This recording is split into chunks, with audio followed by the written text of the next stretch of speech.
विशाखा विशाखा आम के बगीचे में अपनी सहेलियों के साथ आम के पेड़ से आम तोड़ रही है।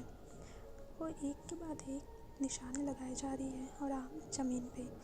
उसका निशाना एकदम अचूक और सटीक है।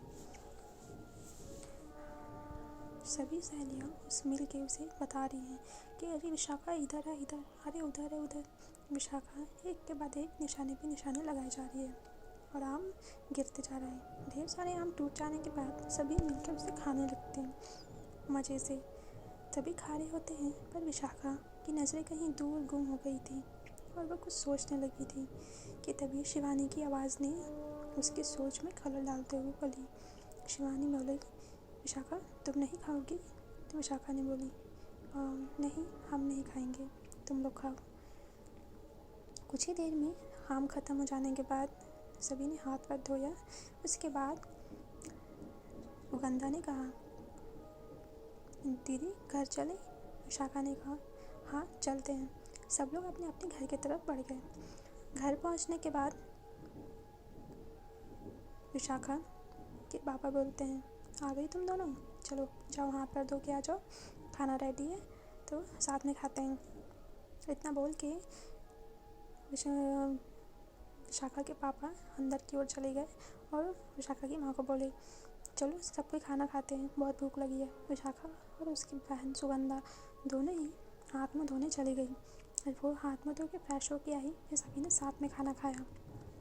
विशाखा तुम्बा गांव की मुखिया की बेटी है और सुगंधा उसकी छोटी बहन। दोनों की परवरिश उसके पापा ने बहुत ही अच्छे से करी है। दोनों अच्छे से पढ़ रहे हैं और उसके बाबा उन्हें घर और युद्ध विद्या दोनों सिखा रहे हैं। सुगंधा को युद्ध विद्या में कोई दिलचस्पी नहीं है, तो वो सिर्फ घर का ही काम देखती है और बाकी सारी चीज़ों का, जैसे रंगोली बनाना और भी नई नई कलाकारियाँ जो भी वो सीख सकती है, उन सब में उसका ध्यान है। लेकिन विशाखा सुगंधा से अलग है, उसको इन सब में कोई दिलचस्पी नहीं है, उसको युद्ध विद्या में दिलचस्पी है। वो धीरे धीरे अपने गुरु देवानंद से युद्ध की सारी नीतियाँ सीखती है। बचपन से ही युद्ध विद्या मिलने की वजह से बड़ी होते तक विशाखा युद्ध विद्या में निपुण हो गई, इतना कि उसे हरा पाना युद्ध विद्या में असंभव सा हो गया। विशाखा के लिए कई रिश्ते आए, लेकिन विशाखा की एक ही शर्त थी कि यदि कोई मुझे युद्ध विद्या में हरा सके तो मैं उससे ही विवाह करूंगी। ऐसा बात पूरे गांव में और फिर आसपास के राज्य में फैल गया। कई ऐसे रिश्ते आए और इस बात पे और विशाखा के साथ ये चुनौती दिया गया और विशाखा और उसका दोनों का आमना सामना हुआ। लेकिन हर बार हर कोई ही विशाखा के सामने हार कर वापस चला गया। धीरे धीरे वक्त बीतता गया, लेकिन ऐसा कोई नहीं मिला जो विशाखा को हरा कर उससे विवाह कर सके। दूसरी तरफ भैरवगढ़ के युवराज वीर प्रताप सिंह बहुत ही शूरवीर और पराक्रमी हैं। उन्होंने कई राज्य को जीता है और कई ऐसे जो बुरे राजा हैं उनको सही रास्ता दिखाया है। वो अपने राज्य के लोगों के लिए, अपनी प्रजा के लिए एकदम दिल खोल के उनके लिए जो चाहे वो कर सकते हैं। उनके हर तरीके से मदद करते हैं और उनके साथ एकदम ऐसे रहते हैं जैसे वो कोई युवराज या राजा नहीं बल्कि उनमें से ही एक हो। उनके दोस्त भी उनमें से ही हैं। वो किसी युवराज को अपना दोस्त बनाना कोई बड़ी बात नहीं समझते और ना ही उन्हें पसंद है। उन्हें वो युवराज तो हैं मगर उन्हें महल का ठाट बाट पसंद नहीं। वो ज़्यादातर वक्त इन्हीं लोगों के बीच में गुजारते हैं, जिस वजह से यहाँ के लोग उन्हें बहुत ही सम्मान और प्रेम करते हैं। वीर के दो दोस्त हैं, एक भीम और दूसरा तारा। वीर की माँ अवंतिका और उसके पापा विक्रम प्रताप सिंह अपने बेटे के लिए लड़की देखना शुरू कर देते हैं। वीर सभी को इनकार करते जाता है। धीरे धीरे जाने ही वो किस बात में गुम है, जाने ही उसके मन की सुंदरी कौन और कहाँ मिलेगी। इस बात से वीर के पापा विक्रम प्रताप सिंह थोड़ा चिंतित रहने लगते हैं। एक बार वो अपने दोस्तों के साथ जंगल घूमने जाते हैं। वहीं उनके दोस्त भीम ने कहा, लगता है वीर कुंवारा ही रहेगा। तभी तारा बोलता है, अरे नहीं, ऐसा नहीं होगा, इसे जैसी लड़की चाहिए उसे ऐसी मिल जाए तो विवाह कर लेगा। तभी भीम बोलता है, तुम लोगों ने विशाखा के बारे में सुना क्या? तभी वीर ने कहा, ये विशाखा कौन है और क्या सुनना है? भीम बोला, सुना है वो बेहद खूबसूरत है और युद्ध विद्या में बिल्कुल निपुण, इतना कि उन्हें हरा पाना असंभव। वो तुम्बा गांव की मुखिया की बेटी है, जितनी खूबसूरत है उतनी ही दिल की साफ भी। सुना है उनके लिए बहुत रिश्ते आए, लेकिन मुखिया जी ने कहा है जो भी उसे युद्ध विद्या में परास्त कर सके उससे ही उसका विवाह होगा। वीर ने कहा, ऐसा क्यों? तो भीम ने कहा, पता नहीं, बस इतना ही पता चला जब हम वहाँ गए थे। भीम और तारा दोनों ही उस नगर के वासी थे। वीर किसी राजा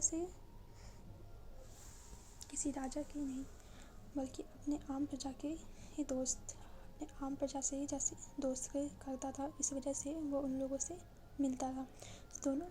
तीनों दोस्त जंगल के सैर करते हैं और फिर वो नगर लौट आते हैं। नगर लौटते समय युवराज वीर बोलते हैं कि हम विशाखा से मिलना चाहते हैं, तो क्या तुम दोनों हमारे साथ चलोगे? इस बात पे भीम और तारा एक दूसरे को देखने लगते हैं और बोलते हैं, वैसे तुम क्यों मिलना चाहते हो उनसे? तो वीर बोलता है, बस देखना चाहते हैं उस योद्धा को जिसे परास्त कर पाना असंभव है, और अगर ऐसा है तो शादी का तो पता नहीं, लेकिन हम उनसे युद्ध ज़रूर करना चाहेंगे ताकि हमें उनकी नीतियों का पता चल सके और हम भी जान सकें कि ऐसी कौन सी नीति उन्होंने सीखी है जो हमें नहीं पता और जिस वजह से उन्हें परास्त कर पाना असंभव है। वो इतना बोलता है तो तारा और भीम मान जाते हैं। तो वीर बोलता है, ठीक है, हम माँ पापा को बताते हैं, उसके बाद तुम लोगों से मिलते हैं। वीर महल आ जाता है। रात के खाने के बाद वीर अपने माँ पापा से बोलता है, माँ पापा, मैं नगर का दौरा करना जाना चाहता हूँ कुछ दिनों के लिए। तो उसके पापा विक्रम बोलते हैं, अचानक क्यों? तो वीर बोलता है, बस ऐसे ही सोच रहा हूँ कि जाकर एक बार पूरे नगर का दौरा कर लूँ, क्या है क्या नहीं है सही से पता चल पाएगा।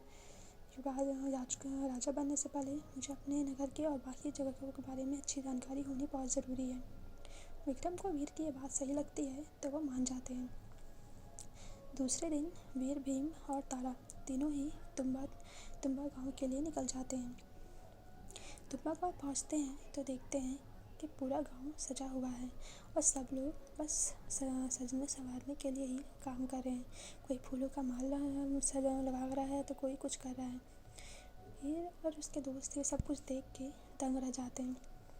तभी वहाँ से जा रहे एक व्यक्ति से तारा पूछता है, अरे ओ भैया, ये सब क्या हो रहा है? तो वो व्यक्ति बोलता है, अरे हमारी मुखिया है ना, उनकी बेटी का विवाह तय हो गया है, तो बस अभी उसी के रस्में चल रही है, ये सब तैयारियाँ उसी की है। जब वीर ये सुनता है तो वो थोड़ा सा उदास हो जाता है, पता नहीं क्यों।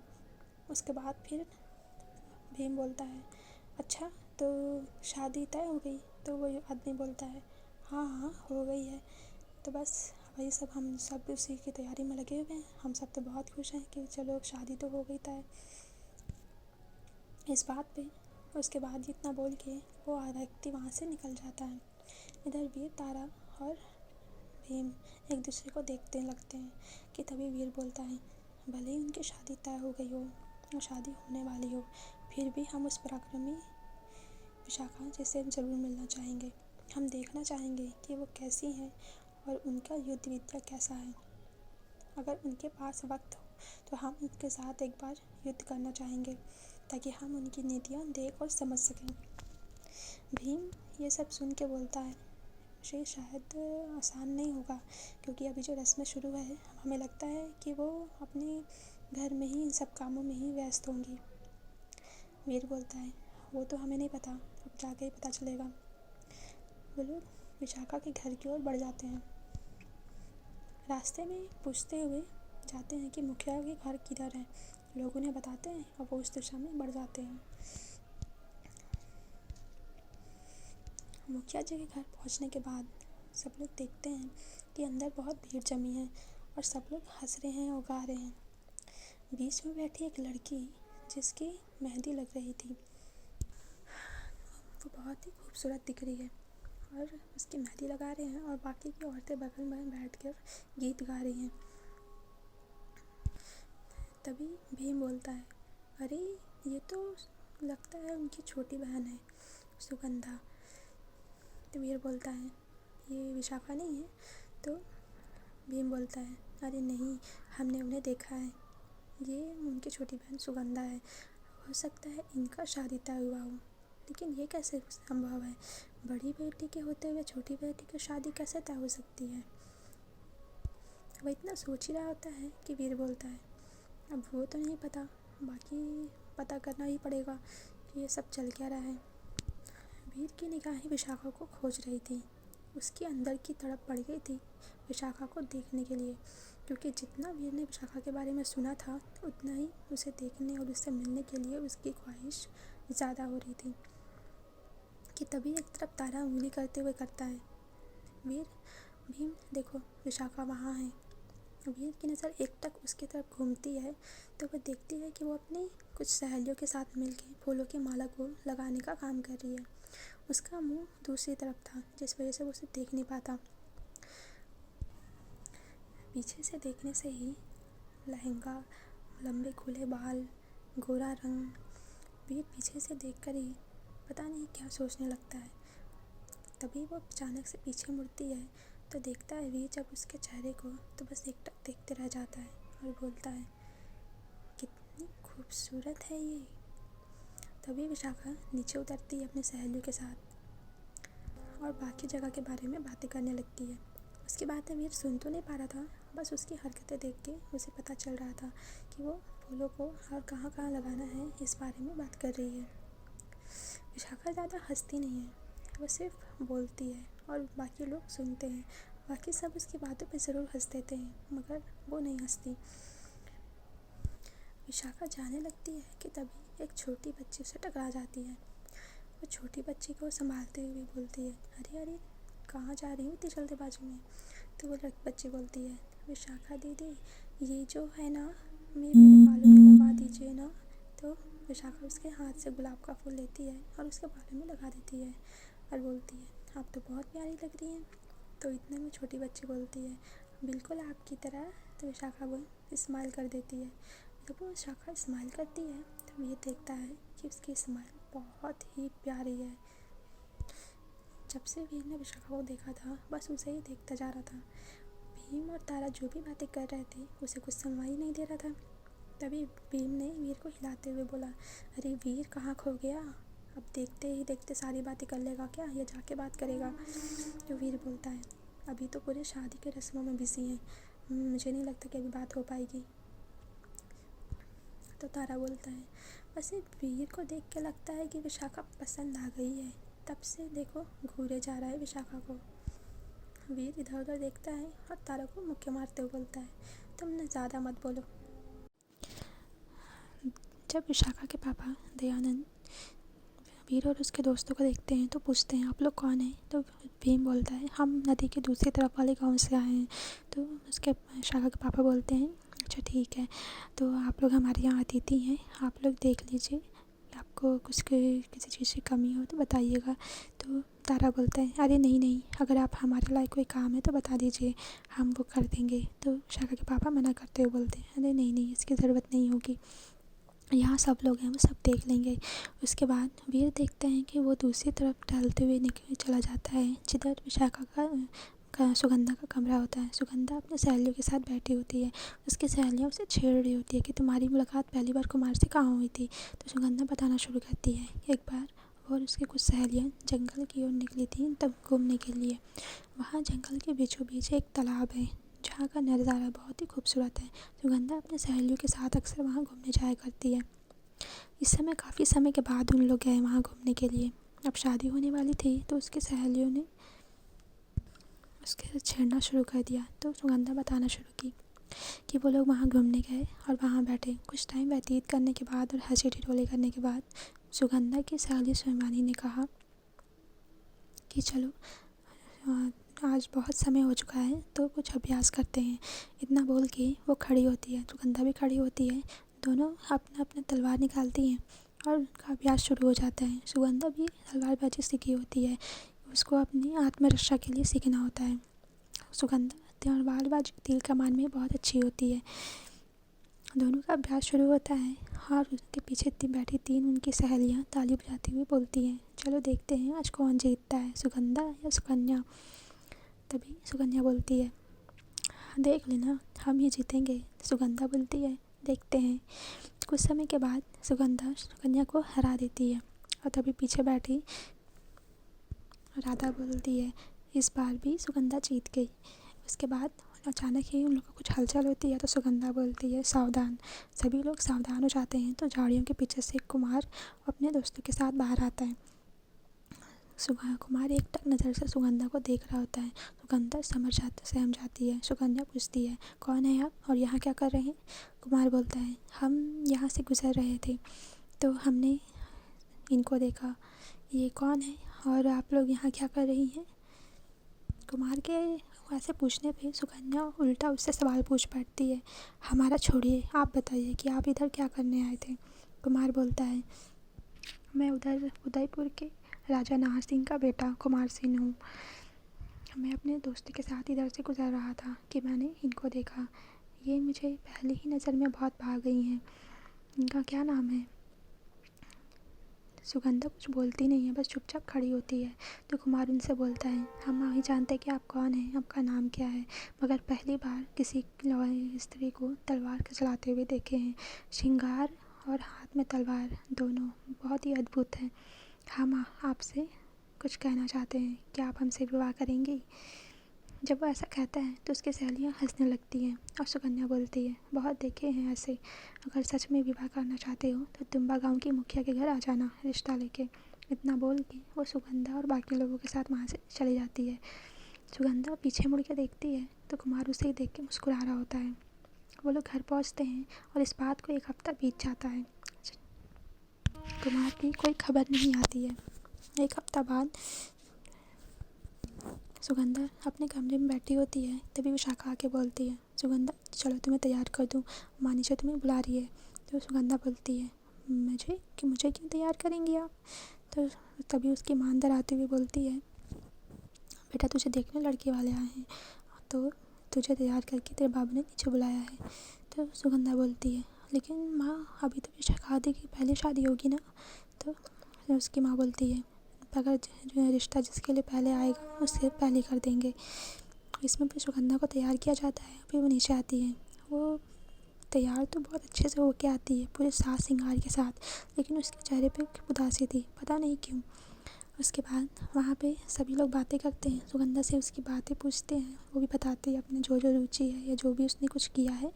उसके बाद फिर शादी कुमार की माँ बोलती हैं कि हमें सुगंधा पसंद है और हम इन्हें अपनी बहू बनाने के लिए तैयार हैं। हमें बहुत खुशी होगी अगर ये हमारे उदयपुर की युवरानी बनेंगी। ये बात सुन के सुगंधा पलके उठा के देखती है तो दो लोग वहाँ बैठे होते हैं और कुछ लोग उनके पीछे खड़े होते हैं। और जब वो उनके बगल में देखती है तो देखती है कि वही लड़का जो कुमार है वो वहाँ बैठा हुआ मुस्कुरा के उसे देख रहा है। वो एकदम आश्चर्यचकित होकर उसे देख रही होती है कि तभी इधर मुखिया जी भी बोलते हैं कि हमें भी आपका पुत्र पसंद है, और फिर कुछ बातें उनसे पूछते हैं, रिश्ता तय होता है। तो फिर दोनों मिलके ये सोचते हैं कि आज ही रोका मंगनी कर देते हैं। उसी दिन ही रोका मंगनी होने का पूरा तैयारी होने लगता है। ज़्यादा तो कुछ नहीं हो पाता है, बाकी खाने पीने और लेने देने का जो भी सामान बन पाता है वो सब कुछ तैयारी कर लेते हैं। इधर सुगंधा का रोका होता है तो फिर कुमार सुगंधा के पास आके बोलता है, आखिर हमने आपसे विवाह करने का सोचा और देखिए हमने आपको पा ही लिया। सुगंधा नीचे नज़रों से पूछती है कि आप तो उदयपुर के राजा के बेटे हैं, तो आपने कैसे ये सब कुछ? तो कुमार ने बोला, हाँ हम आपको बहुत पसंद करने लगे थे तो हमने अपने बाबा से आपके बारे में बताया, मगर हमने आपके बारे में उन्हें कुछ नहीं बताया, सिर्फ बताया कि हम आपको पसंद करते हैं और आप यहाँ रहती हैं। बाकी उन्होंने खुद पता किया तो वो खुद ही से आपको अपनी बहू बनाने के लिए तैयार हो गए। उसके बाद वो वहाँ से चला जाता है। उसके बाद सुगंधा बोलती है अपनी सहेलियों से, बस यही हुआ था। विशाखा भी वहीं खड़ी होती है, सब कुछ सुन के मुस्कुरा रही होती है। वीर भी ये सब कुछ सुन के समझ जाता है कि ये सब कुछ कैसे। दूसरे दिन शादी थी। शादी वाले दिन सबकी तैयारी हो चुकी थी, बारात आ चुकी थी और यहाँ जयमाला की जयमाले की रस्में चल रही थी कि तभी कुछ लोग हमला करते हैं। विशाखा की पूरी टीम, पूरे जो साथी होते हैं वो लोग इसका खबर विशाखा को देते हैं, तो विशाखा उधर पहुंचती है। विशाखा को उधर जाते देख वीर भी उसके पीछे जाता है। जब वहाँ पे वो आदमी से लड़ रही होती है तो वीर भी उसका साथ देता है। बहुत कम समय में वहाँ के भाई आए हुए सारे आदमी मारे जाते हैं। विशाखा वीर से पूछती है, आप कौन हैं? वीर बोलता है, आप जल्दी जान जाएंगे कि हम कौन हैं, मगर हमें जो आप में देखना था वो हम देख चुके हैं। इतने समय से हमें आपको देखने की, आपसे मिलने की जो ख्वाहिश थी, जो तड़प थी, वो आज पूरी हुई। आपको जिस तरीके से हमने तलवारबाजी करते देखा है, सच में अद्भुत है। ऐसी तलवारबाजी हमने किसी स्त्री को नहीं करते देखा, और आप जिस तरीके से दुश्मनों पर टूट पड़ी वो तो और भी ज़्यादा चौंका देने वाला है। हमें आप बहुत पसंद आई हैं। इतना बोल के वो विशाखा के करीब आता है तो विशाखा वहाँ से जाने लगती है कि तभी वीर उसे रोकते हुए उसका हाथ पकड़ के बोलता है, एक बात कही, हमने आपके बारे में जितना सुना था आप उससे ज़्यादा खूबसूरत हैं। ये जब विशाखा सुनती है तो वो उसे गुस्से में घूरती है और वहाँ से अपनी सहेलियों के साथ चली जाती है। इधर शादी की रस्में पूरी होती हैं। विशाखा अपने घर पहुँचती है तो पीछे के दरवाजे से अंदर जाती है। वो अपने मैले कपड़े उतारती है और अच्छे से तैयार होकर नीचे आती है। जब वीर उसको देखता है तो देखता रह जाता है। वो सोचता है, एक पल में खूंखार शेरनी और दूसरे पल एकदम शांत। यकीन नहीं होता कि एक इंसान के अंदर इतने गुण हो सकते हैं। यहाँ शादी संपन्न होती है और विदाई होती है। विदाई के बाद विशाखा सबको एक साथ बुलाती है और फिर उनको बताती है कि आज फिर हमला हुआ, और आज हमें ये पता चल पाया है कि जो लोग इतने समय से हमला कर रहे हैं वो कुंतल देश से आए हुए थे। उन्हें किसी तेजा राजा ने भेजा था। ये बात सुनते ही दयानंद के चेहरे पे गंभीरता और गुस्सा और साथ में आश्चर्य बहुत ज़्यादा आ जाता है। काफ़ी समय से ही नगर पे हमले हो रहे थे, लेकिन विशाखा अपनी सूझबूझ से उन हमलों को विफल कर देती थी, लेकिन वो कभी समझ नहीं पाती थी कि ये हमले हो क्यों रहे हैं। विशाखा बोलती है, इस बार हमने एक इंसान को ज़िंदा वापस भेजा है, ये बोल के कि हम विशाखा उसका काल बन के आएंगे, उसे उसके ही घर में मारने के लिए। वो जाके बोल दिया अपने राजा से। ऐसा बोल के वो उसे भेज देती है। इस बात पे दयानंद घबरा जाता है और अंदर जाने लगता है तो उसको देख लेती है विशाखा। विशाखा उससे पूछने के लिए जाती है मगर वो कुछ नहीं बोलता कि तभी वीर उसके पीछे जाता है। सब लोग अपने अपने घर जा चुके थे, सब कुछ ठीक हो गया था, लेकिन दयानंद जो कि थोड़ा भयभीत था और थोड़ा सोच विचार में भी था कि उसके पास वीर आता है और बोलता है, अगर आपको बुरा ना लगे तो हम आपसे एक बात पूछ सकते हैं। आज जो हुआ उसे हमने भी देखा, हम भी वहाँ विशाखा जी के साथ थे।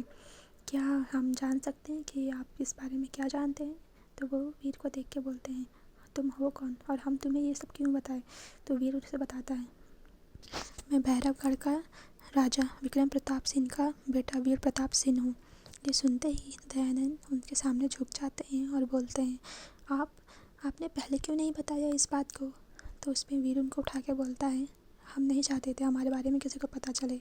हमने आपकी बेटी विशाखा के बारे में बहुत कुछ सुना हुआ था, हम उनसे मिलना, उन्हें देखना चाहते थे।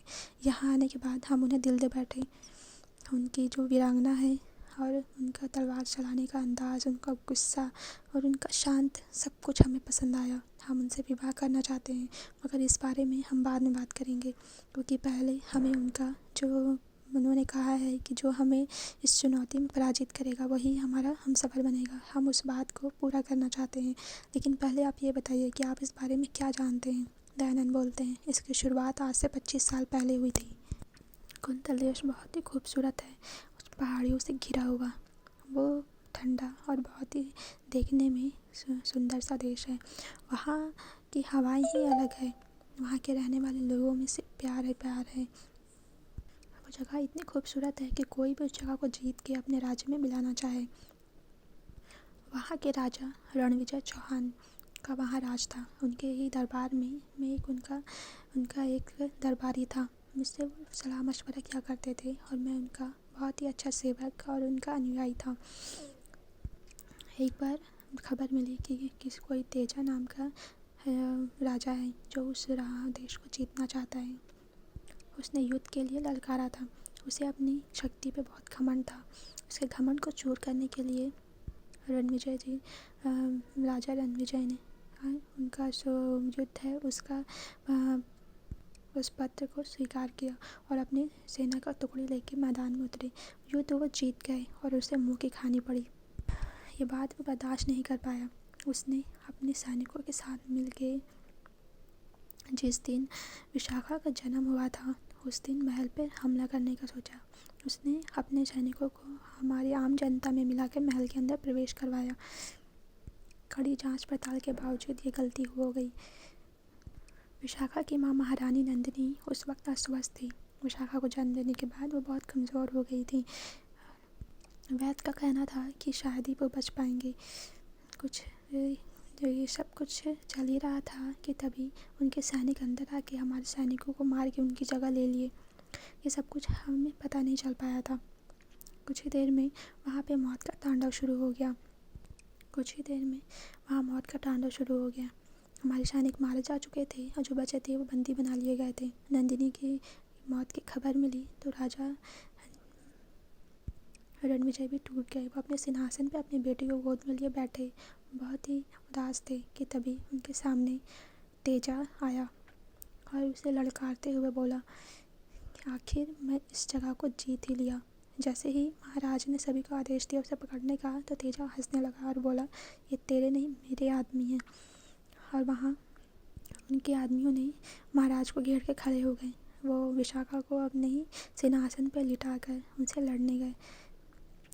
उन्होंने सभी को मौत के घाट तो उतार दिया मगर उनके किसी अपने ने ही उन पर वार करके उन्हें घायल कर दिया।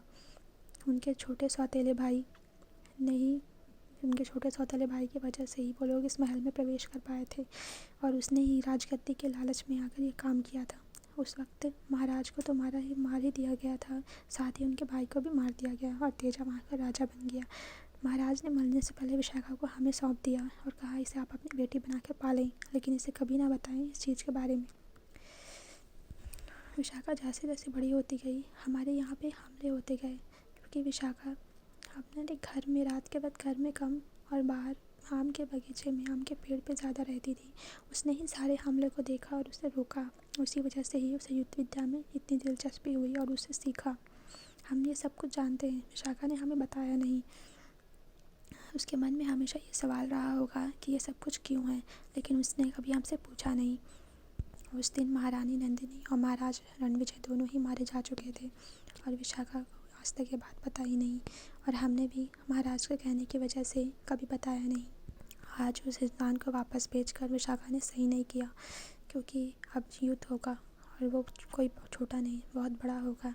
इस पे वीर ने कहा, आप इसकी चिंता मत कीजिए, जो उनका है वो उसे वापस मिलेगा और जो उनसे लिया गया है उसे मैं छीन कर इन्हें वापस दूंगा।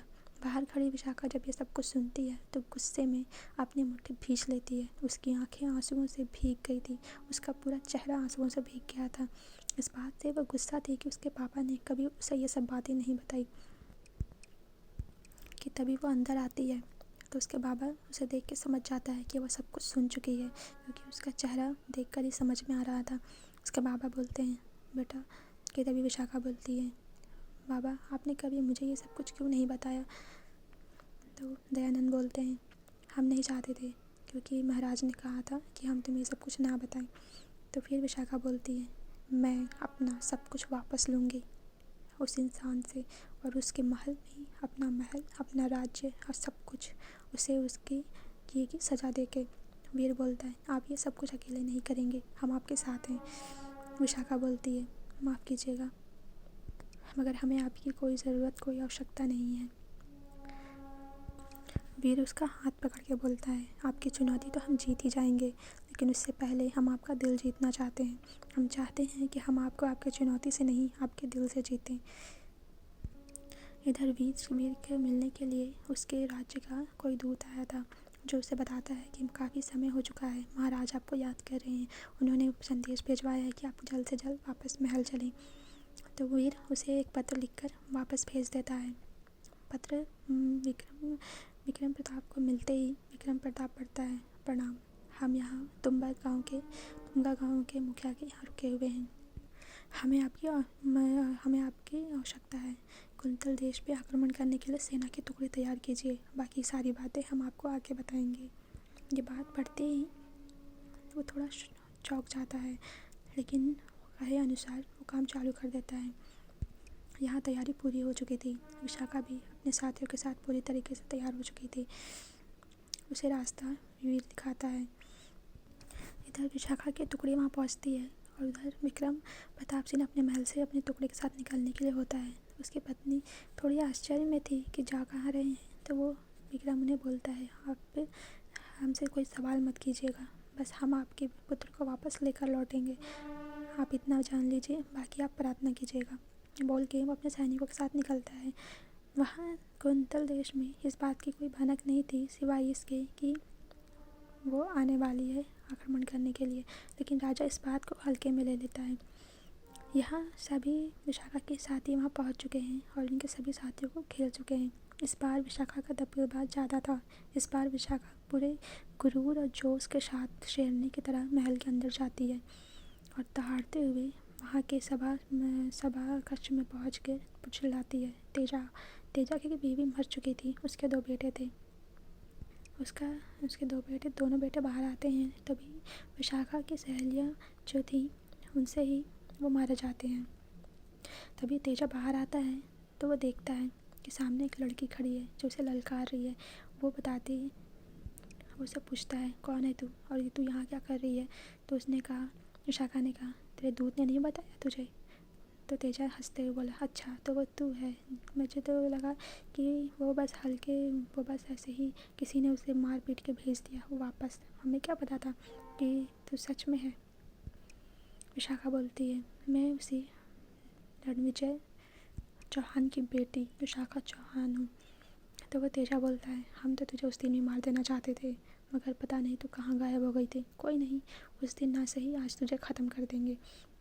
इतना बोल के वह तलवार निकालता है और विशाखा के साथ तलवारबाजी करने लगता है। उधर बाहर उसके सैनिकों से निपट रहे विशाखा के साथी और वीर और उसके दोस्त सब लोग। उधर से विक्रम भी अपने सैनिकों के साथ आ जाता है। तेजा की सैनिक की संख्या बहुत ज़्यादा थी। लड़ाई करते हुए शाम हो जाती है और शाम होने से पहले ही विशाखा तेजा को मार देती है और उसके अपना तलवार उसके सीने में उतार देती है और बोलती है, जो मेरा है उस मैं वापस ले रही हूँ, और उसका सर को धड़ से अलग कर देती है। कुछ ही देर में ये सब कुछ यहाँ पे ख़त्म हो जाता है। विशाखा और उसकी सेना जीत जाती है। विक्रम को ये सब देखकर थोड़ा समझ में तो आता नहीं है, तो वीर उसको सारी बातें बताता है विशाखा के बारे में और बोलता है, हम इनसे विवाह करना चाहते हैं, लेकिन इनकी एक शर्त है जिन्हें हमें पहले पूरी करनी होगी। तो उसके पापा भी खुश हो जाते हैं और सब लोग वहाँ पे अच्छे से रहने लगते हैं। वहाँ विक्रम अपनी पत्नी को संदेश भेजते हैं कि आपका पुत्र हमारी बहू को लेकर आ रहा है, तो आप तैयारी कीजिए।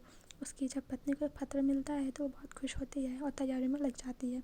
जंग जीता जा चुका था। तुम्बा गांव के सभी निवासी वापस कुंतल देश आ चुके थे। यहाँ पे बिल्कुल बहुत ही अच्छा माहौल बन गया था और आज विशाखा का राज्याभिषेक होने वाला था। आज यहाँ की रानी बनने वाली थी। आज यहाँ पे सुगंधा और उसके परिवार भी आए हुए थे। सब कुछ अच्छे से होता है और उसे रानी घोषित किया जाता है। पूरे देश के लोग सब बहुत ही खुश थे इस बात से। रात को विशाखा बागीचे में टहल रही थी कि तभी वीर आता है और बोलता है, तो आपकी ये शर्त थी कि जो आपको युद्ध विद्या में पराजित कर दे आप उनसे ही विवाह करेंगे। दिल तो हम आपका जीत ही चुके हैं, ये आपकी ये चुनौती भी हम स्वीकार करते हैं। बोल के वो एक तलवार उसे देता है और उसके साथ तलवारबाजी शुरू करता है। कभी विशाखा वीर को मात देती, कभी वीर विशाखा को मात देता। कि तभी वीर ने सोचा कि अब युद्ध ख़त्म किया जाए। विशाखा जैसे ही वीर पर वार करने के लिए आई, विशाखा ने उसके कमर पर चूटी काटी, जिससे उसका ध्यान भटका और वीर ने चालाकी से उसके तलवार पे वार करके उसका तलवार नीचे गिरा दिया और ख़ुद उसके तलवार को पकड़ के सामने खड़ा हो गया। जब विशाखा ने ये देखा तो बोला, ये क्या है, आप छल से जीते हैं। तो वीर ने कहा, आपको नहीं पता, मोहब्बत और जंग में सब जायज़ है। अब हम जीत चुके हैं और आप हमारी पत्नी बनेंगी। विशाखा मुँह बना के उसे देख रही होती है, मगर ये तो सच था कि शर्त जीती जा चुकी थी। महल में सब खुश थे। सुगंधा भी वहाँ पे अपने परिवार के साथ थी। ये फिर इस बारे में सबको पता चलता है तो सभी फिर खुश हो जाते हैं। धीरे धीरे दयानंद पंडित जी से मिलके शादी का दिन तारीख निकालने लगते हैं। इतने महल में एक बार फिर से खुशियों का माहौल छा गया था। वीर और विशाखा की शादी होनी थी। विक्रम भी वहीं थे जो वीर के पापा हैं।